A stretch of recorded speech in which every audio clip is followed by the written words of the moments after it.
I'm not sure if I'm more impressed with the size of this bottle or the size of this haul. Here's some codes to save you some cash on your next Middle Eastern niche or designer fragrances. What's going on, guys? My name is Neeb. Welcome back to AROMATIX. Today we're going to be talking about a pretty big haul of fragrances that I wasn't really that crazy about picking up, but finally did, and I'm quite impressed with some of the fragrances I grabbed. So starting things off with a subscription would be awesome, and also this fragrance right here. I've been needing to get my hands on a lot more freshies, and I'm so glad I got this because this is a gem, genuinely. The price point of this, I think I got this 200 ml for less than 65 bucks, and it actually smells really good. This actually reminds me of a similar vein of an inoffensive fragrance like L1212, except much more cooling, refreshing, and more summer appropriate. Pleasant surprise, I wasn't really that crazy about a lot of the Boss bottled style DNAs, but this one has quickly become one of my favorite fresh Boss fragrances. Cooling, mint, citruses, and a little bit powdery from that musk and violet. Really good, genuinely. This is something that I would wear every single spring and summertime. You're not gonna be offensive, and it's perfect for the gym and literally everywhere. Yeah, this is a banger. This is a banger of a fragrance for the price point. I'd give this a 9 out of 10, man. The simplicity of it is very nice. It is musky, but also having a lot more interesting factors to it. Not the most groundbreaking thing in the world, but for the price, it's actually really good. The aromatics, that musk and sandalwood, seems like this is going to be one that gives me at least 6 hours, and I'm gonna be overspraying the hell out of this because it's not that offensive. So yeah, Boss Unlimited, it's actually really good.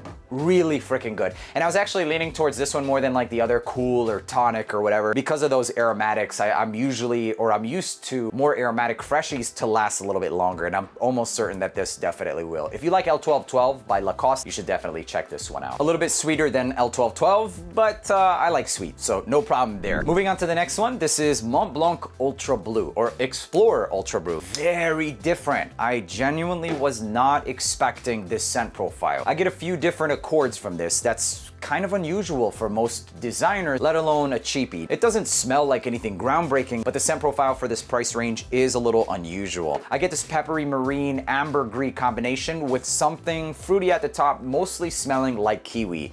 I also get something that smells like caraway, okay? So not necessarily cumin, it's spicy, woody, and a little bit crisp and cooling, similar to that of like rosemary. So it definitely has some aromatic nuances to it, although not really listing any aromatics in the actual note breakdown. Very distinctively woody, salty, slightly fruity, aromatic, and spicy. It's actually good. You have to like spicier fragrances though, although they don't list the note of caraway. Think of rye bread with caraway seeds. That's what it smells like. It has a spice of, not just pink pepper. I get more than just pink pepper with this. I actually like this. I actually really like this. This is more challenging than most. So if you're into typical citrus freshies, you might not enjoy this, but if you like marine and aquatic fragrances with more than just that, that's exactly what it is. Platinum has more of like that peppery woody vibe. This definitely has a similar vibe as that, but much fresher and bluer, if you will. And that blue vibe coming from the C notes and the ambergris. Actually really good. I mean, I'm not like ecstatic about it in terms of recommending it to you guys, but I know that this is going to be a scent profile that's more elevated than its price point, genuinely.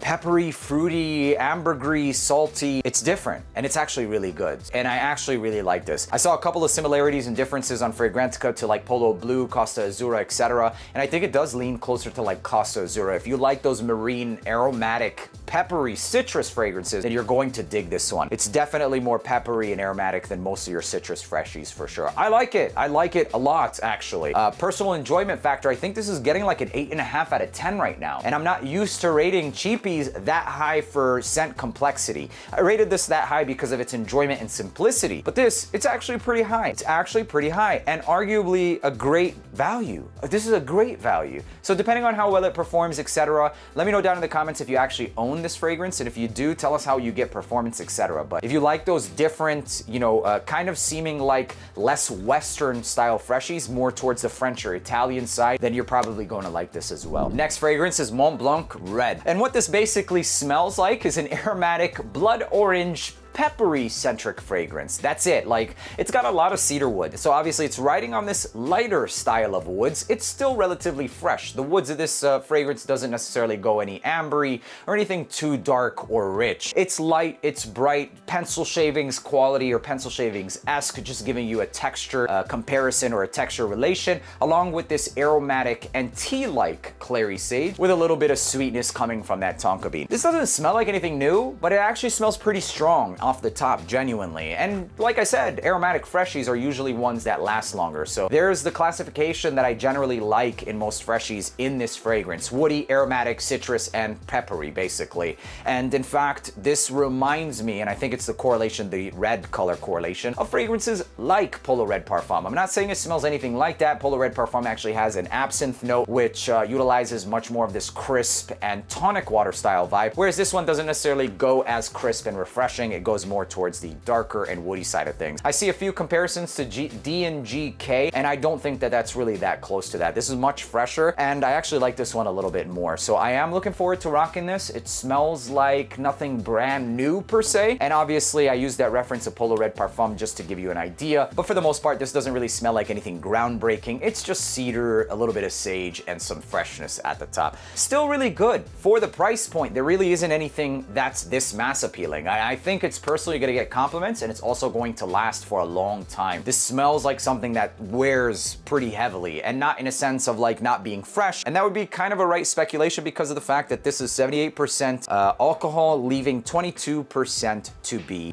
oils and eau de parfum concentration. I genuinely don't think this is gonna have a problem with performance. I will be rocking it very soon and letting you guys know as to my full experience. But for now, I'd give this a solid 7 out of 10 in the cheapy realm. Maybe even a 7.5 out of 10. If you like aromatic, woody, fresh fragrances, you're gonna like this one. Next one, Legend Blue, also by Mont Blanc, and this is also an eau de parfum concentration, and it also smells like something that's going to last.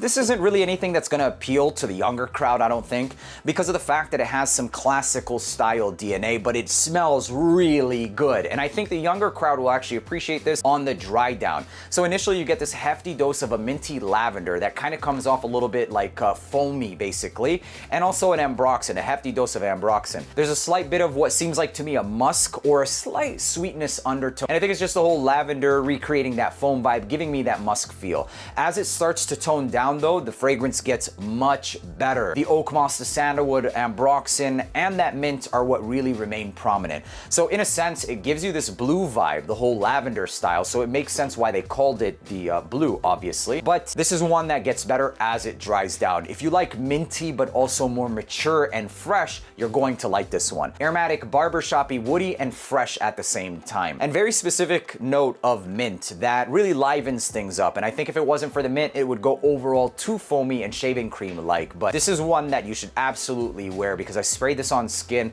and as it started to dry down, it got really good. Some similarities to other fresh, aromatic, slightly woody, spicy fragrances can definitely be felt in this. Specifically, I would agree with the whole Abercrombie & Fitch Fierce style reference. Specifically, even the Mont Blanc Black, except this one adds a blue vibe to it, the whole lavender vibe, basically. A more foamy and less metallic version of something like that. So, in fact, for me, it does it a favor. The metallic vibes usually give me a headache, and this tones it down and makes it much more tolerable. I can see the whole Chanel Platinum Egoiste style reference and even the Percival. This one is actually really good. It's actually really good, but you have to allow this one to dry down. This is still one that I would personally say is worthy of up to like $50. At full retail, I'm not sure if it's like the most worthy, but even then, when you compare it to something like Percival, that's like 250 bucks. Even then, I would say it's worth it. Spray it on, see how well it does for you. For me, I think it's worth up to like 60, 65 bucks. And I wouldn't normally say that for a lot of Mont Blanc fragrances, but this is one that I feel like a lot of people would enjoy if they actually wear it. So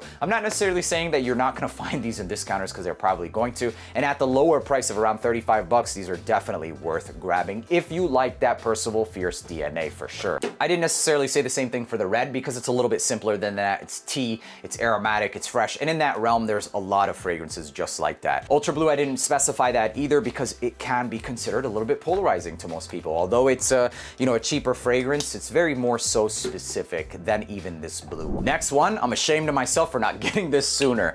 It's Boss the Scent Magnetic. And this smells really good, but it's also not going to be for everybody, I don't think. It's got a very hefty dose of bran, which gives it like this aromatic green undertone fougere-like vibe, basically, along with this maninka fruit that their signature, they're known for. Kind of smells like strawberry, something in between raspberry and strawberry, but closer to the whole strawberry, and a hefty dose of vanilla. The bran actually comes off kind of milky, but milky and green, so that might be the only factor that turns people off, is that milky green nature. nature of the brand in itself. Otherwise, it's lactonic, it's fruity, it's powdery and vanillic. I actually really like this fragrance, and I think that projection-wise, it's gonna do really, really well. The time when this came out, I wasn't really looking at Boss fragrances, and I didn't really appreciate a lot of their fragrances until the Boss Bottled Elixir came out, and I was just honestly turned on much more by the brand and what they do. And considering the fact that this is under 100 bucks, it's absolutely worth it. It's gonna be for people who like more powdery style fragrances, milky, lactonic, but also aromatic. It gives, yeah, there's definitely something distinctively aromatic in that brand, and more specifically giving me like this wheat vibe. Strange, I know, but there's this undertone of like wheat along with everything else, and it's definitely gonna be coming from that brand. Almost like this oatmeal style texture. Different, but I appreciate it for exactly that. Not bad. I would give this scent profile a solid like 8.25 out of 10 for now. Once the weather gets more appropriate and I rock it, it could very likely change. But for now, I actually dig it, and I think it's worth the pickup. Moving on to the next fragrance is gonna be these two right here, and it's the Burberry Hero. Not the Eau de Toilette. I didn't really find anything too nice about it, and it kind of just goes back into that whole simple realm of just aromatic, fresh, woody fragrances. These, however, level it up, and I have to say that I'm definitely leaning towards the Eau de Parfum over the Parfum, and I'll tell you exactly why. Both of these have some resins, a very simple note breakdown. Resins, maybe pine, cedar, and slight bits of vanilla. The Eau de Parfum has a decent dose of benzoin and some other olibanum, I believe it is, and not necessarily a vanilla note, but you're gonna sense some vanilla that comes naturally as an undertone from benzoin and olibanum, and it's definitely more prominent in this one right here, Burberry Hero Eau de Parfum. The pine, the woods, everything about it just makes this a great, honestly, you can dress it up or dress it down. I think even date night approved, if you're going to the office, etc. The Eau de Parfum is a great fragrance. Onto Hero Parfum. This is a lot drier and not nearly as naturally sweetened vibe as the Eau de Parfum, and for that reason it's kind of a bit more polarizing and not as easy to wear. It's very clear cut though. I won't say that it's polarizing in the sense that you're gonna get something that's challenging, rather something that's just kind of bidimensional, whereas you get more in scent profile with the Eau de Parfum. With the Parfum version, you get a clear cut cedar and a lot of dry cypriol style of woods, whereas rather than using the resins, this is using an amyris, which comes off a little bit drier, not nearly as resinous, kind of more mossy, and just recreating the whole woods focus without any vanillic or sweet undertones. Definitely the Eau de Parfum, although not sweet, I did use that as a reference. It's just a perfect blend or balance of sweetness to offset any just one dimension of accords, basically. Best one out of the line, easily Eau de Parfum. Something that I would even wear to dates. There are certain people that are saying it gets close to intensely, but I find this to be much more grown up than something like Stronger With You DNA. Not necessarily a bad thing. I love that DNA, but this is a more reserved, I don't even want to say version because it's not even that close. If you enjoy those vibes though, you want it a little bit on a more mature scale, you're going to like this one as well. Lastly is Club de Nuit Oud. This is the newest Club de Nuit. I got my hands on it, I think about a month ago, finally decided to rock it, and I remember thinking, this reminds me of a lot of like fruity musk fragrances, and it's very strong and it lasted the entire day. The bottle's actually pretty nice. This is a cheapie that a lot of people, you know, they already know, obviously, and this is the latest one added to my collection. Now, although I got a compliment and it lasted to the next freaking day, beastly performance, compliment worthy, it just didn't work for me. I didn't like the scent profile, and I don't like the scent profile. There's something about the musk quality or nature of it which kind of just comes on like a creamy musk. It's not necessarily a fuzzy or naturalistic smelling musk. It just doesn't do it for me, man. It comes off like this watery, salivating style musk that I can't get it out of my head once I start smelling this DNA. But I will tell you though, if you enjoy or end up enjoying this fragrance, the performance is out of this world, genuinely. Although it does say it's a parfum concentration, it's only about 20% oils, so technically an Eau de Parfum concentration if I'm not mistaken, but it lasts the entire day. Something about whatever fixative that they're using or enhancement for the performance is just, I mean, it might be that's doing it for me. So although not the worst fragrance in the world, it smells good, it did not work for me. I could not tolerate smelling this one. It got me a couple compliments, but that's not really everything when it comes to fragrances and enjoyment factors. So yeah, there you have it, ladies and gentlemen, a pretty big haul and a lot of successful buys from this haul. I would say that the Eau de Parfum, the bottled, is probably going to be my favorite ones out of the whole haul. And next up would be definitely Magnetic and Legend Blue. I'm actually quite interested about this one, and I'm going to definitely be wearing this. Whereas the red, I'm not really that crazy about rocking it. Still not bad. And the Parfum being something that I would wear more during like the holidays and just lumberjack vibes written all over it. Hope you enjoyed watching this video. Make sure to leave a like, hit that subscribe button. Until the next one, peace.